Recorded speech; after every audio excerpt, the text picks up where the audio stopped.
Hello everyone, welcome to Raksha Academy. आज जो हमारा डिस्कशन होने वाला है, इंडियन पॉलिटी की सीरीज़ जो हमारी चल रही थी, उसमें सबसे important topic directive principles of state policy. ठीक है, ये इसलिए इम्पॉर्टेंट है क्योंकि यहाँ से जो क्वेश्चंस बनते हैं वो काफ़ी हद तक रेलेवेंट रहते हैं हमारे पेपर के लिए।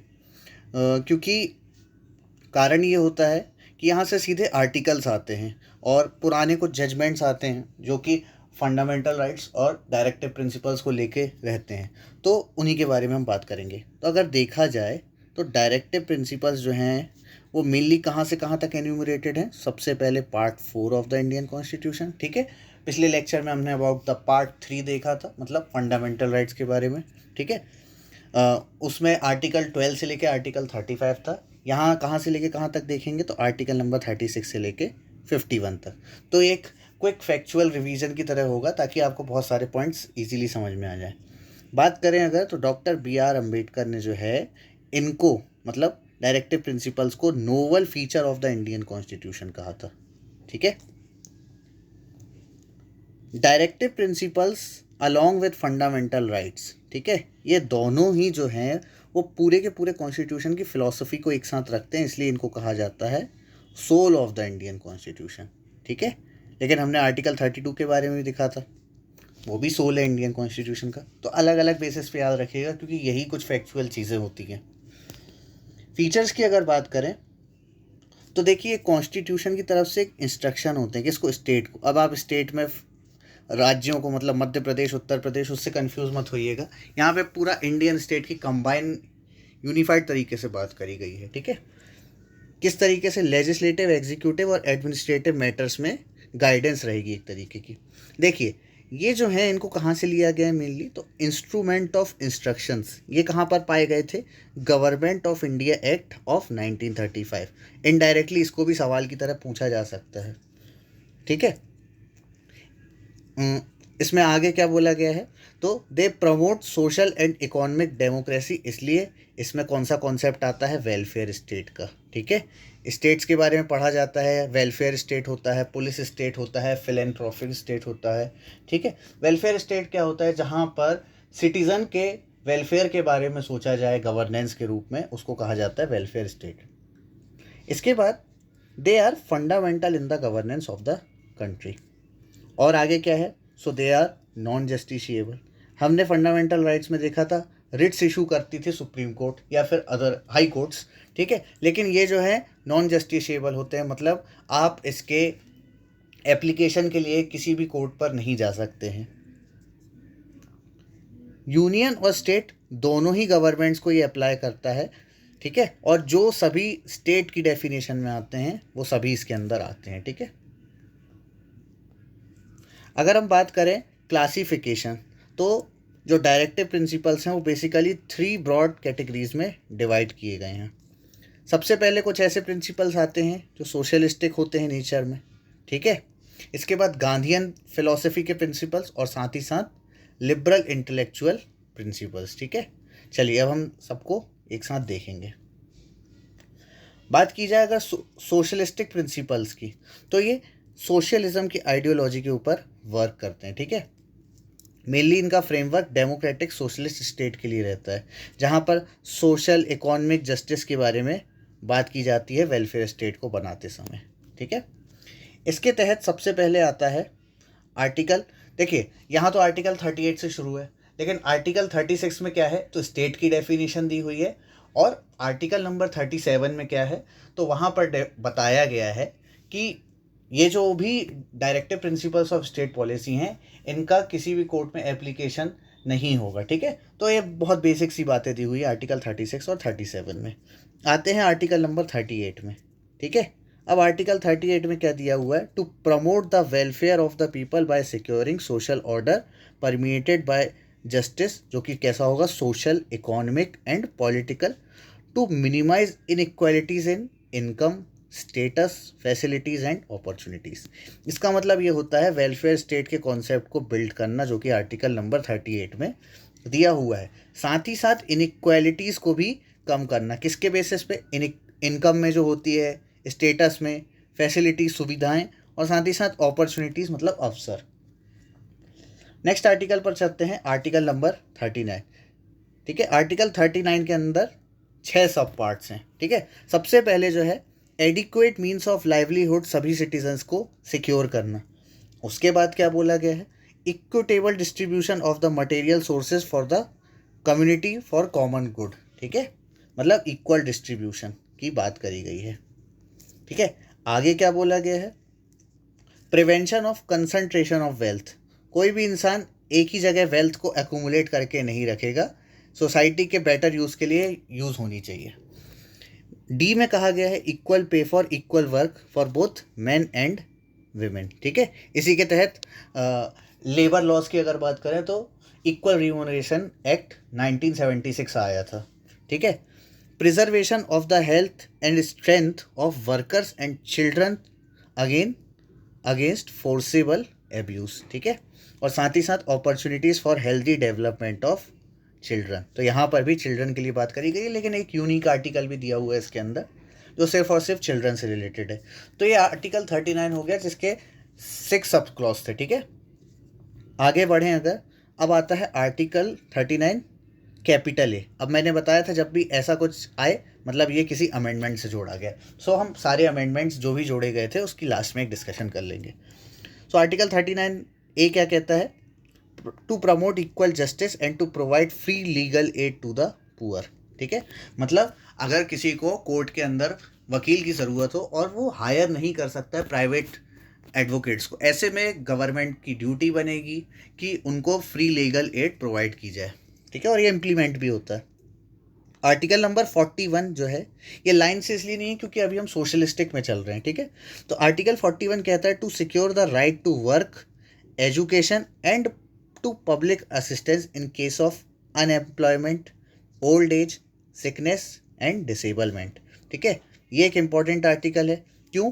क्योंकि अगर अनएम्प्लॉयमेंट जैसी असुविधा है या फिर ओल्ड एज है, सिकनेस, डिसेबलमेंट है, ऐसे में राइट टू वर्क, एजुकेशन और साथ ही साथ पब्लिक असिस्टेंस ये देना किसका कर्तव्य बनता है, तो ये गवर्नमेंट की एक ड्यूटी बनती है। ठीक है, अगला आर्टिकल है आर्टिकल नंबर 42 जिसमें कहा गया है to make provision for just and humane conditions for work and maternity relief. ठीक है, इसी को देखकर मैटरनिटी बेनिफिट एक्ट वाला भी आर्टिकल जोड़ा गया था और साथ ही साथ उसमें 2017 में एक रीसेंट अमेंडमेंट भी हुआ था।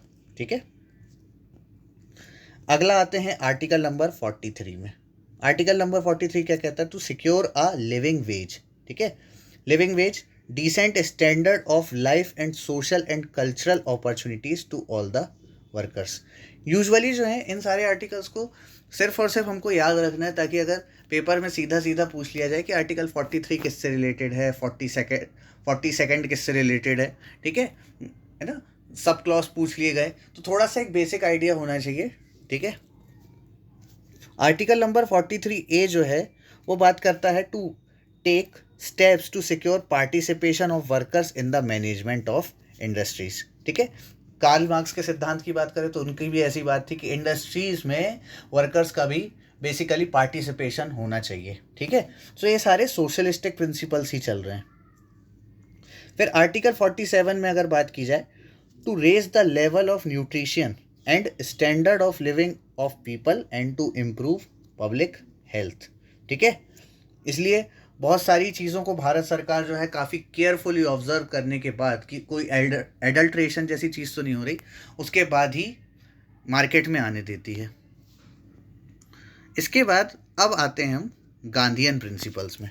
ठीक है, सो गांधीयन प्रिंसिपल्स क्या होंगे, गांधीयन प्रिंसिपल्स वो होंगे जो गांधीयन आइडियोलॉजी पर बेस्ड होंगे। ठीक है, they represent the program of reconstruction enunciated by Gandhi during the national movement.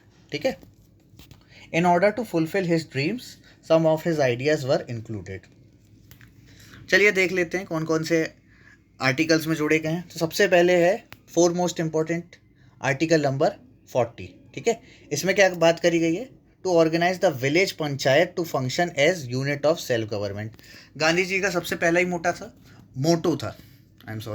Gandhi ji का सबसे पहला मोटो था, क्या था कि गांव के विकास करेंगे तो देश का विकास होगा। तो उन्हीं ने जो ये बात कही थी उसके तहत आर्टिकल नंबर 40 को जोड़ा गया था। ठीक है, इसके बाद आता है आर्टिकल नंबर 43। आर्टिकल नंबर 43 में क्या है? To promote cottage industries on an individual और cooperation basis in rural areas. ठीक है, cottage industries, MSMEs, even cooperative societies के लिए, लेकिन वो एक अलग से आर्टिकल जोड़ा गया था। ठीक है, सो ये सारे इंक्लूडेड करे गए ताकि जो रूरल एरियाज़ हैं वहाँ पर डेवलपमेंट आ सके। इसके बाद आता है आर्टिकल नंबर 46। आर्टिकल नंबर 46 जो है वो किससे रिलेटेड है?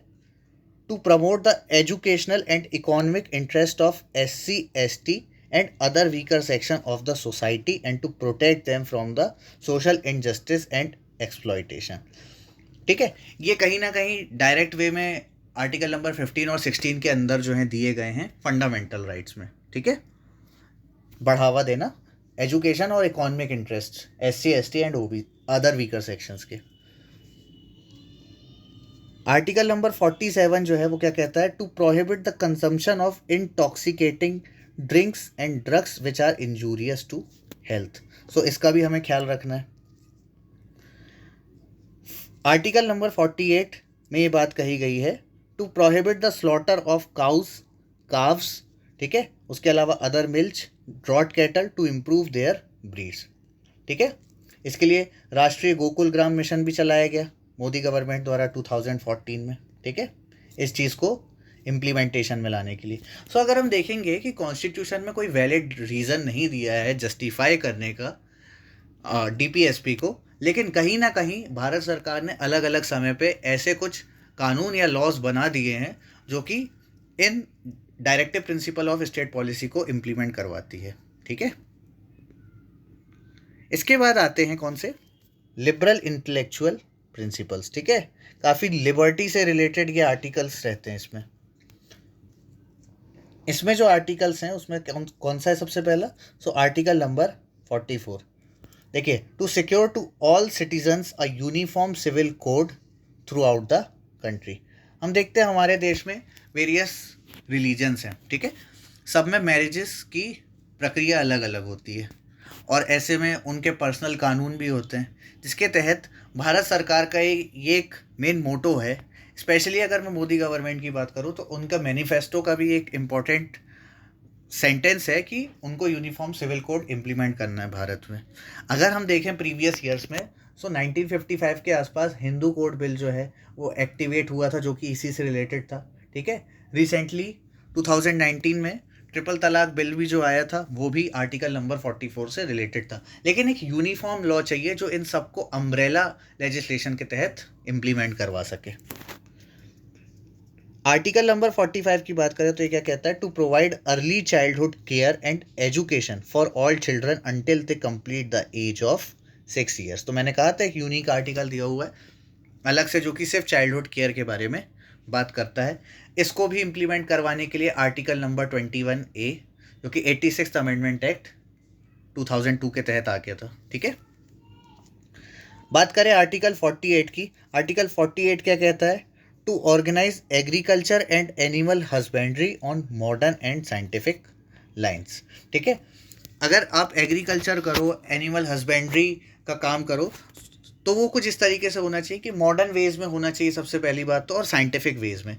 तो ये कहीं ना कहीं इंटेलेक्चुअल लिबरल प्रॉपर्टीज़ ही हैं सारी। ठीक है, आर्टिकल नंबर 48A इसमें क्या कहा गया है?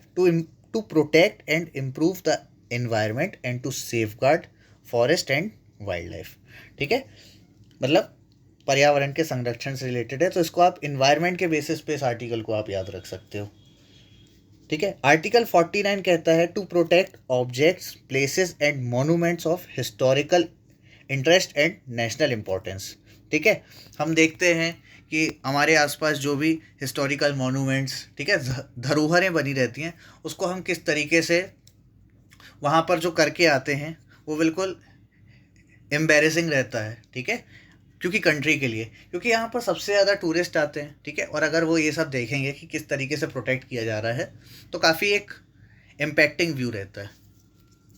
आर्टिकल नंबर 50 जो है इस पर क्या बात करी गई है? To separate the judiciary from the executive in the public services of the state. ठीक है, जब हमने इंडियन जुडिशरी पढ़ी थी तो हमने देखा था कि किस तरीके से एग्जीक्यूटिव, लेजिस्लेचर और जुडिशरी तीनों एक दूसरे से अलग हैं, ठीक है, अलग अलग फंक्शन करने के लिए। आर्टिकल नंबर 51 की बात करी जाए तो ये क्या, to promote international peace and security and to maintain just and honourable relation between nations, ठीक है। उसके अलावा to foster respect for international law and treaty obligation and to encourage settlement of international disputes by arbitration, ठीक है। मतलब 51 के तहत ये कहा गया है कि इंटरनेशनल पीस को बढ़ावा दिया जाए, सिक्योरिटी को भी प्रोटेक्ट किया जाए, ठीक है। भारत इन सब में हमेशा आगे रहता है, यूएन की सभी जितनी भी इंट्रोगेटिव टॉक्स रहती हैं सब में भारत बढ़ चढ़ कर हिस्सा लेता है, ठीक है, बजाय कि हमारा नेबर किस तरीके से हम पर इम्पैक्ट डालता है। ये है आर्टिकल 51, ठीक है। सो यहाँ आके जो है ये सारे डायरेक्टिव प्रिंसिपल्स थे, ठीक है। अब अगर हम देखें कुछ डिफरेंस किसके बीच में, फंडामेंटल राइट्स और डायरेक्टिव प्रिंसिपल्स के बीच में, ठीक है। सो सबसे पहला डिफरेंस क्या है, देखिए, फंडामेंटल राइट्स की बात करें और डायरेक्टिव प्रिंसिपल्स और स्टेट पॉलिसी, ठीक है। फंडामेंटल राइट्स जो होते हैं वो नेगेटिव होते हैं क्योंकि वो स्टेट को जो है प्रोहिबिट करते हैं कई चीज़ों को करने से, ठीक है। वहीं डायरेक्टिव प्रिंसिपल्स कैसे होते हैं, पॉजिटिव होते हैं क्योंकि वो स्टेट को बोलते हैं कि आप ये काम कीजिए, ठीक है, ये वेलफेयर में हेल्पफुल रहेगा। फंडामेंटल राइट्स जस्टिसिएबल होते हैं, मतलब कि कोर्ट्स इनको लीगली एनफोर्स करते हैं उनके वायलेशन के समय। ये उसका वाइस वर्सा होता है, नॉन जस्टिसिएबल, ठीक है। आगे देखते हैं, ये जो है पॉलिटिकल डेमोक्रेसी जो है भारत में या कंट्री में उसको एस्टेब्लिश करने की बात करते हैं, जबकि डायरेक्टिव प्रिंसिपल सोशल और इकोनॉमिक डेमोक्रेसी को बढ़ावा देने की बात करते हैं। यहाँ पर जो है फंडामेंटल राइट्स में एक लीगल सैंक्शन होता है, मतलब आपको सैंक्शन करने ही पड़ेंगे, जबकि डायरेक्टिव प्रिंसिपल्स में क्या होता है, मॉरल या फिर पॉलिटिकल सैंक्शन होता है। फंडामेंटल राइट्स किसी एक इंडिविजुअल के वेलफेयर के लिए होते हैं, वहीं डायरेक्टिव प्रिंसिपल्स पूरी की पूरी कम्युनिटी के वेलफेयर के लिए माने जाते हैं, ठीक है। कोर्ट्स जो हैं वो बाउंडेड है किसके लिए, अगर कोई भी फंडामेंटल राइट्स के वायलेटिव कोई लॉ बनाया गया है तो उसको अनकॉन्स्टिट्यूशनल और इनवैलिड डिक्लेयर करने के लिए, ठीक है। जबकि डायरेक्टिव प्रिंसिपल्स में ऐसा नहीं है, लेकिन कहीं ना कहीं अनकॉन्स्टिट्यूशनल और इनवैलिड चीज़ों को देखा जा सकता है under the topic of basic structure. तो यहाँ पे इनके बीच में एक बेसिक डिफरेंस था, ठीक है। जो नए डायरेक्टिव प्रिंसिपल्स जोड़े गए थे, ठीक है, जैसे कि आर्टिकल 39A के बारे में बात करी थी, ठीक है, to provide free legal aid to the poor, ठीक है। कौन से अमेंडमेंट से जोड़ा गया था, 42nd अमेंडमेंट एक्ट 1976, ठीक है, जिसको खुद में मिनी कॉन्स्टिट्यूशन कहते हैं। हम अमेंडमेंट भी पढ़ेंगे सारे एक साथ। आर्टिकल नंबर 39F, ठीक है, to secure opportunities for healthy development of children. जब हमने देखा था 39 में 6 सब क्लॉज थे, उसमें से जो छठवां था चिल्ड्रन के बारे में, वो किससे जोड़ा गया था, again 42nd amendment act 1976। 43A की बात की जाए तो ये भी जोड़ा गया था किसके तहत, to take steps to secure the participation of workers in the management of industries, ठीक है, 42nd अमेंडमेंट एक्ट ऑफ 1976, ठीक है। फिर जो लेटेस्ट डेवलपमेंट हुई थी कौन सा है, article number 43B, to promote professionally run cooperative societies. कौन से अमेंडमेंट एक्ट से, तो बहुत इंपॉर्टेंट है, याद रखिएगा, 97 कॉन्स्टिट्यूशनल अमेंडमेंट एक्ट ऑफ 2011, ठीक है। 48A जो है वो किसके तहत जुड़ा गया था, 42nd अमेंडमेंट एक्ट 1976, ठीक है, जिसमें एनवायरनमेंट को प्रोटेक्ट करने की बात करी गई थी, क्योंकि 1971 और 1972 में अलग अलग एनवायरनमेंट को लेकर समिट्स होने लगे थे, ठीक है। उसके बाद ही ये सारे जो हैं अमेंडमेंट्स करे जा रहे थे। आर्टिकल 38 सब क्लॉज 2 जो है, ठीक है, वो किससे जोड़ा गया था, 44th अमेंडमेंट एक्ट ऑफ 1978, ठीक है, जिसमें बात करी गई थी to minimise inequalities in income status facilities and opportunities. Article 45, ठीक है, इसमें कुछ पॉइंट्स ऐड करे थे, ठीक है, क्या, स्पेशली 6 years की एज, ठीक है, to provide early childhood care. ये किससे जोड़ा गया था, 86th amendment act of 2000 2 fundamental rights पे और ज़्यादा डिटेल्ड वे में डिस्कशन किया गया है राइट टू एजुकेशन के बारे में, जहाँ पर जजमेंट्स के बारे में भी बताया गया था। अब डायरेक्टिव प्रिंसिपल्स ऐसे जो पार्ट 4 के बाहर दिए हुए हैं, मतलब इनडायरेक्ट वे में कहीं ना कहीं वो क्या है डायरेक्टिव प्रिंसिपल्स, ठीक है। तो कौन कौन से हैं देखते हैं जो कि बाहर दिए हुए हैं संविधान के।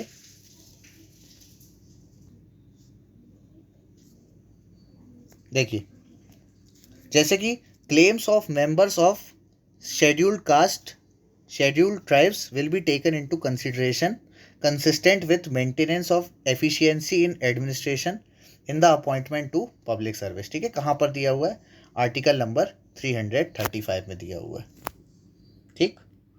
उसके बाद it's the duty of every state and local authority to provide adequate facilities for instruction, किसमें? मदर टंग में, ठीक है, in the primary stage of education to children belonging to minority caste, ठीक है। ये हमने आर्टिकल नंबर 30 में भी देखा था। It shall be the duty of the union to promote Hindi language amongst the people of India, ठीक है, so that it may serve as a medium of expression for all the elements of composite culture of the country. Article number 351 में दिया हुआ है, ठीक है, languages वाले part में। सो ये एक कंप्लीट डिस्कशन था regarding the directive principles of state policy, ठीक है, जिसमें आपको बहुत सारे आर्टिकल समझ में आए होंगे और एक क्विक रिवीजन के लिए काफ़ी हेल्पफुल होगा, ताकि अगर कोई भी एक पॉइंट आ जाए इससे तो काफ़ी मदद मिलेगी, ठीक है। उम्मीद करता हूँ सेशन काफ़ी पसंद आया होगा। So guys, thank you and have a nice day.